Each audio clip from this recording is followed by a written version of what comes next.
day. Welcome back to another edition of NBP Hotseat. My name is Zaf Coelho, and joining me today is a true leader at the forefront of the global energy renaissance. His name is Mr. Alessandro Petruzzi, the CEO of Terra Innovatum. Alessandro, thank you for making the time. First, let me offer my personal congratulations. We've all been watching the news and seeing Terra Innovatum successfully complete its go public transaction and list on Nasdaq under the ticker NKLR, which is a monumental achievement for the whole industry. Congratulations and welcome, Alessandro. Thank you, Zaf. It's a real pleasure to be here with you. Thank you. So, Alessandro, let me just dive deep. One of Terra Innovatum's motto or theme is to make nuclear energy simple, safe, and scalable. Now, that scale and simplicity is exactly what I want to focus on. Terra Innovatum's SOLO reactor is engineered for simplicity and minimal footprint. Now, how does the 1 megawatt micro-modular design specifically solve the historical problems which nuclear has faced, mainly high capital costs, decade-long construction timelines, making it an immediately practical option for ASEAN countries in this region? So how does your design solve all the past problems that you have seen in the nuclear sector, Alessandro?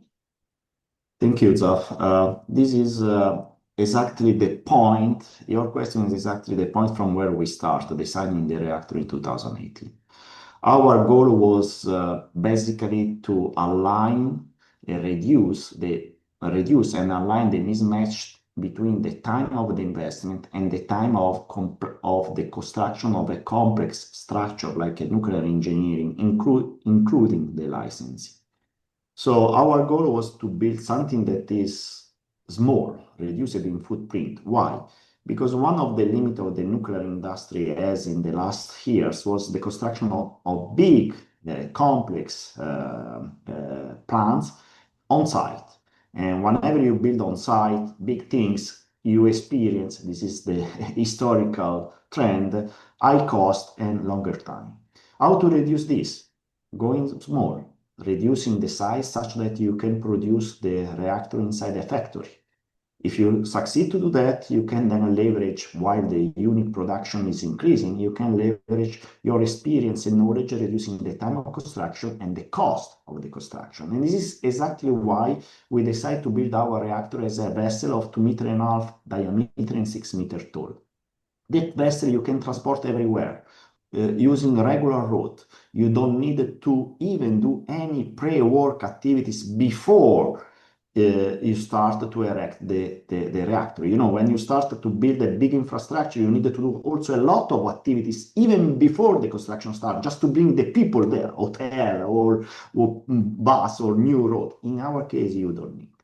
The other important aspect is definitely the safe perception. Why we went so small with power, 1 megawatt electric per unit, is because reducing the power, we avoid the risk of melting.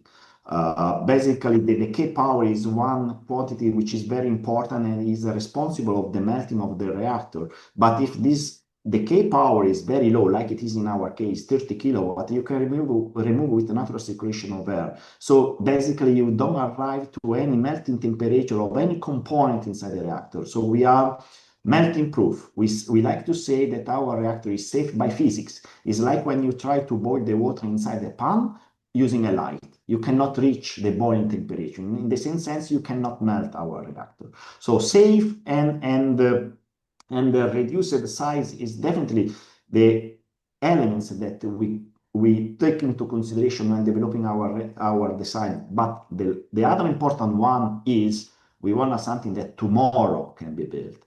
And that's the reason why we select all material and components from the existing supply chain, because there is the license. We reduce the time of licensing process, and we de-risk also the commercialization. Now, how you mentioned scalability. This is the other important aspect. With 1 megawatt is very important, in my opinion, because with 1 megawatt, you can really penetrate in the market. You can really bring the reactor to any single industry that need this energy. Obviously, industries that need 1 megawatt electric cannot say, okay, let's build a plant of 100. Instead, with us, they can think to use also our reactor for 15 years without need to refueling and have for 15 years a constant price of electricity. But how we can scale up? Simply because with 1 megawatt electric, we have zero exclusion zone area. Zero exclusion zone area means that you can build one reactor close to the other one. The distance is about 10-15 meters each other, and in a surface of having a diameter, a circumference with a diameter of 1 kilometer, so 3/4 of square kilometer, you can put 1,000 of our units, 1 gigawatt. So this means 100 times less surface than a typical 1 gigawatt nuclear power plant. And with that, you can do a lot of things. You can obviously also not only provide electricity to big industry, but you can also provide electricity to data center, which is nowadays one of the main market. Precisely.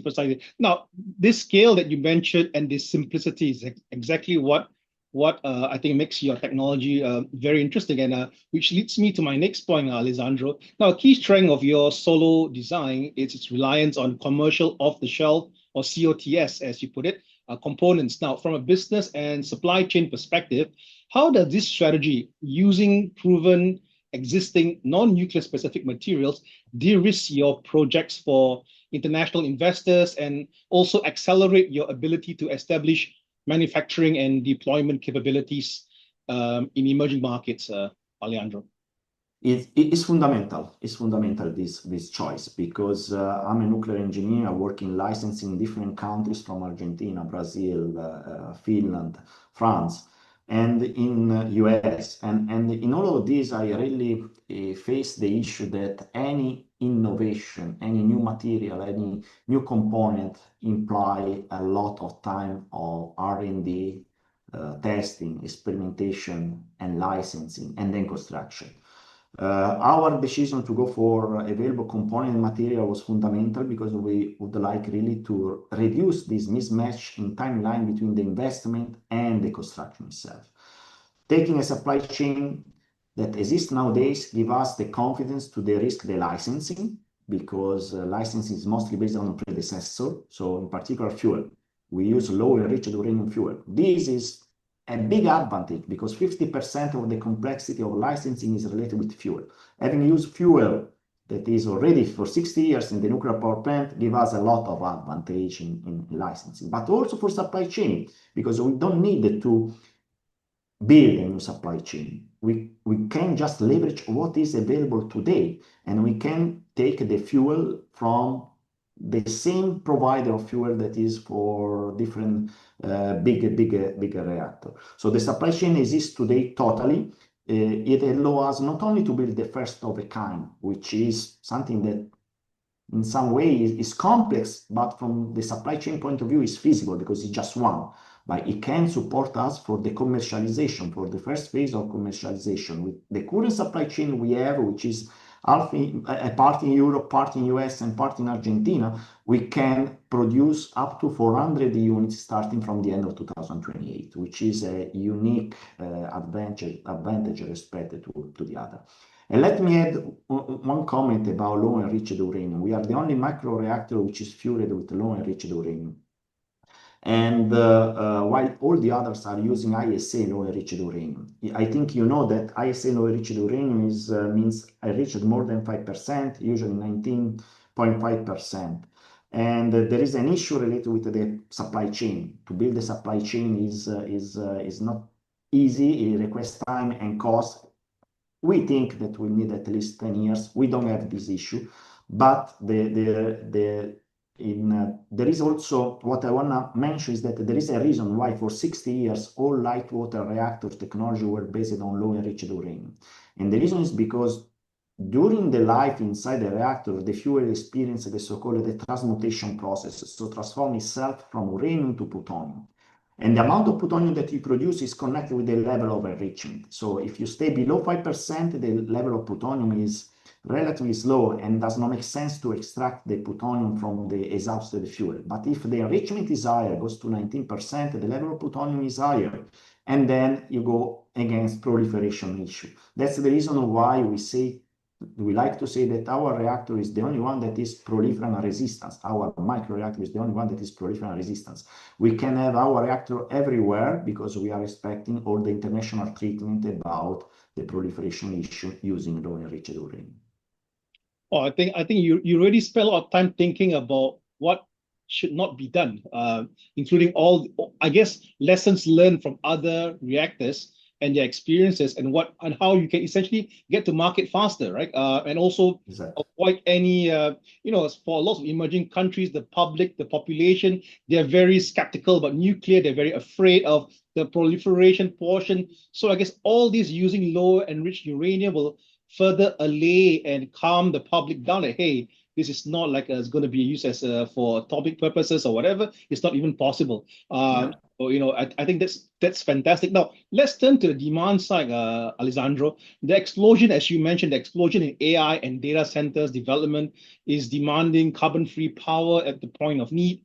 Now, how is your SOLO reactor uniquely positioned to serve this high-density, behind-the-meter industrial customers in land-scarce and power-hungry markets like Malaysia, Singapore, and what role can it play in providing energy security outside the conventional utility grid? I mean, you touched upon it a little bit earlier with regards to your 1 megawatt and how you can just build but what other insights can you share, Alessandro? Yes, you mentioned already the behind the meter application and feature, which is obviously important, very important, in particular in very high dense population area like there are several in Asia. The other is definitely the fact that the modularity is extremely important. Let's take an example. Let's take an example of 1 gigawatt power data center. To build the grid or the infrastructure, the energy infrastructure for supplying electricity to this 1 gigawatt data center, the data center need either to connect to the grid and have additional supply for the electricity in case of failure. So they need maybe gas turbine or additional system that can provide them the so-called 5-9 digits reliability. And this is extremely costly because it's, you need to build an additional 300 megawatt electric plant or even 600 megawatt electric plant, depending on the data center. What you can do with our solution? Again, coming back to 1 gigawatt, we can build 1 gigawatt using 1,000 of our units in a surface which is very limited, as I mentioned before, less than 3/4 of square kilometer. But there is an advantage. There is the so-called reliability advantage to using our technology, because instead to buy 1,000, they can buy maybe 1,005. So 5 units more. Why? Because if something happens to 5 units, still you have the 1,000 units operating. Okay, so still you keep the high level of reliability. Just adding 5 units, which its cost is much, much less than to build one large plant of 300 or 200 megawatt electric. So the first is this reliability. The second is even data center need time to be built. You don't build one data center that need 1 gigawatt in 1 year. You need 5-10 years. And here is the other nice feature that we have. While the data center is growing and developing, I don't know, the first infrastructure that require 100 megawatt, we can build and follow this construction, and we can build our 100 unit in a time that is really on the same scale time of the data center. So the upfront cost of investment for them will be lower. And what is even more important, they will get that electricity immediately when they finish the construction of this 100. So there is a really alignment of the construction and cost for data center with the construction and cost of the power, which you cannot take if you build 2-3 plants of 300 or even one of 1 gigawatt. So our modularity feature is really important because it helps to decrease cost, time, and also the footprint is very limited, and we are behind the meter application, as you said before. Fantastic, fantastic. Now, Alessandro, your recent public transaction also highlights your transparency on the regulatory path. I think that's something that it's not just about listing, but it also demonstrates your transparency, right? You're actively also engaged with the US NRC. Now, can you share the two most critical regulatory or engineering milestones which Terra Innovatum plans to achieve in the next couple of years? And how does this proven progress in the US directly streamline future regulatory and licensing pathways in other countries, Alessandro? Very interesting question. And I will start from October 2024. In October 2024, we finished our advanced design. And this is very important point to stress, because this is one of our key differentiators. The fact that our advanced design is complete and we don't change the design give us a lot of momentum to face with the licensing. So we started the licensing in November 2024. Is licensing for research reactors, 2 steps, construction permit and operating license. We plan to submit the construction permit in June, July next year, 2026. This will be reviewed in 12 months by US NRC. So we plan to have the construction permit ready by June, July 2027. This will allow us to transport our reactor from the factory to the site where we'll erect the reactor. At the same time, we need the operating license. Operating license, in our case, will start January, February this year, and will be completed by the end of 2026, with the goal to get the operating license by end of 2027.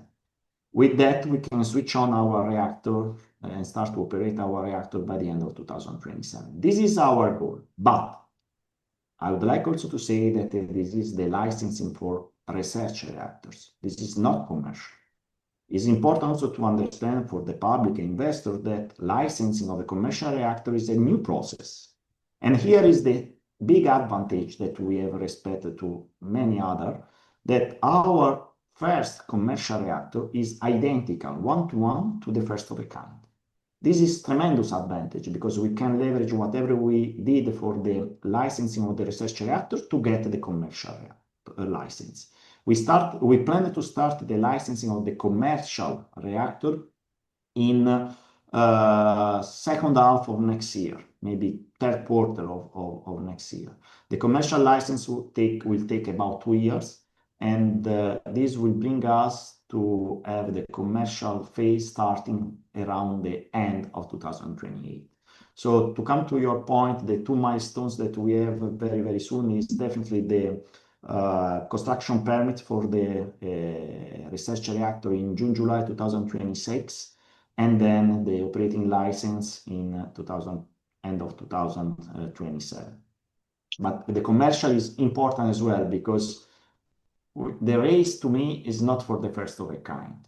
The real race in the future is for the commercialization phase. This is where we, as Terra Innovatum, we look forward. We look to establish a robust supply chain and licensing process for the commercial reactor. First of a kind is just a step in this race. Yeah, I mean, I like that you said that it's not really about focusing on the first of a kind, right? I think it's really about getting it commercialized properly, right? And I think that the steps that you're taking, which are being properly thought of, I think will hold you guys in good state. Especially the point that some point that you made, that the research reactor and the commercial reactor is essentially the same, right? Which means that you get to leverage on the licensing process of the research reactor for the commercialization and the whole process. Now, I guess, the follow-up question to my earlier question is, how do you see this, the regulatory and licensing pathway that you're doing in the US? How will it be beneficial, or how can you leverage on it for other emerging countries? Do you personally expect emerging countries or other countries who are looking to license and regulate your technology to demand certain items which weren't in place when you were doing it in the US? Because this is the issue that sometimes when we talk to many countries, the biggest problem is that each country wants to have their own style of licensing, and just sometimes for the sake of sovereignty, right? No, it's our country, so we want to. It sometimes cause one of the biggest problem for large reactors, right? You see the EPR in China, in France, in Flamanville. So do you expect the same issues for regulation and licensing in other countries with your technology, Alessandro? This question is a very complex one and may require a lot of time to discuss. First of all, I spent a lot of time in Asian countries, Malaysia, Vietnam, Singapore, Bangladesh. I was part of several IAEA missions to develop the regulatory framework in those Asian countries. And what you say is right. Every country not only has the wish, but I would say has also the duty to develop their own regulatory framework, because at the end, the responsibility of the reactor in front of the public belong to the government of each country. So is something that I fully respect. Being a nuclear engineer in the safety is the first element.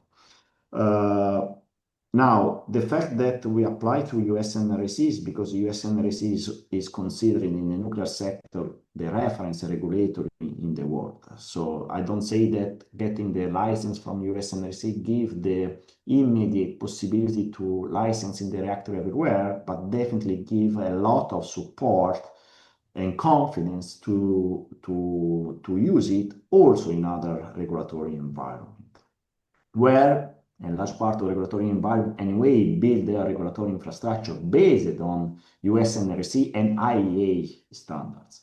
So the real, I think, challenge here is related with the understanding of what is a microreactor respected to a large nuclear power plant. And microreactor is much more similar to what is called the research reactors. And already in Asia, there are a lot of nuclear research reactors.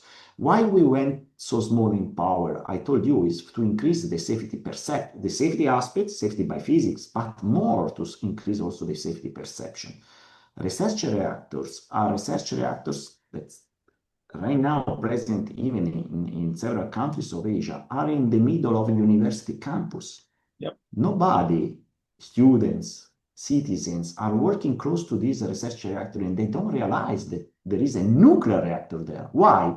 Because we are talking about a complete different type of reactor. We are not talking about a big nuclear power plant that stay 10 kilometers far from the population, a reactor that the population that is around this area should know about the fact that he has to take iodine medicines in case something happens. It is not a reactor that creates radiological impact to the population. It's very similar to what it is a research reactor. And again, you have a research reactor in several universities in Asia. I was visiting the university reactor in Vietnam, Malaysia, and they are there. They are there, and they are in the middle, I would say, of the population. So really, the challenge for me is to the regulatory body in each Asian countries should consider the differences between the large nuclear power plant installation and the microreactor for commercialization of the nuclear technology. It will take time. I don't think that is a process that I say tomorrow will be done, but it's also a process that may align with our commercialization phase. If a country is really interested in bringing nuclear, and I would like to say retail nuclear, because again, we can serve data centers that are gigawatt, but I would like also to provide electricity to small industry of 1, 2, 3 megawatt. If they want to do that, I think it's feasible in a time windows of 3-4 years to build also the regulatory environment to allow for microreactor in Asian countries. Fantastic. Alessandro, finally, successful long-term deployment in Asia requires local ecosystem. Beyond selling a product, what is Terra Innovatum's vision for knowledge transfer, local manufacturing partnerships, and human capital development, which will ensure that the adoption of SOLO empowers domestic industries and creates a long-term technological independence for your host countries, Alessandro? This is the part that I like more of our technology, because we are using currently in the supply chain the fabless model. So we don't integrate vertically our supply chain, but we use experience, capability, infrastructure of the current supply chain, of the existing supply chain. If you ask me how I see in the future the possibility to have Terra Innovatum in Asian country, I think this will be very important because we will have a lot of impact even in the local community, because a lot of material, a lot of components might be produced locally. So we have an extreme impact, not only because we can provide electricity with nuclear technology at a cost which is very, very reduced for 45 years of operation with only 2 refueling. So not only because it's nuclear and very efficient, but also because we can leverage the local infrastructure and be part of our business. Our model, again, is not to integrate everything, but to use the current supply chain, because this is already here. We don't need to develop. We don't need to invest a lot of money. And it's also a way to bring the strong commitment even from the countries where I hope SOLO will be deployed. Fantastic, fantastic. Alessandro, thank you so much for this in-depth insights. Now, before we close, and with Terra Innovatum being the gold sponsor for the upcoming Asian Nuclear Business Platform 2025 in Jakarta, what is the single most compelling value proposition you want governments and investors in emerging countries like ASEAN, the ASEAN region, to understand about the SOLO reactor right now? What is Terra Innovatum? Why is Terra Innovatum the right nuclear partner for them to achieve their net zero and energy security goals? Alessandro, your final words. I would like to ask everybody to think in a future in 10 years, where there will be a lot of SOLO units deployed everywhere in Asian countries with CO2-free energy available for everybody, from small industry to large industry, with the possibility to provide not only electricity, but also heat, and what we didn't talk before, radioisotopes for hospitals. And this will be in a limited footprint with a modular approach, with low cost energy, and in particular, very safe, extremely safe, safe by physics. So something that is unique in his module. We really want that SOLO will be part of the social life of the citizens for the 2050 years. Thank you very much, Alessandro Petruzzi, CEO of Terra Innovatum. We at NBP here wish you all the very best in your next steps in your development. And I personally look forward to seeing lots of SOLOs in emerging countries such in Southeast Asia. Thank you very much. Have a nice day. Thank you, Zaf, and see you soon. Bye. Bye.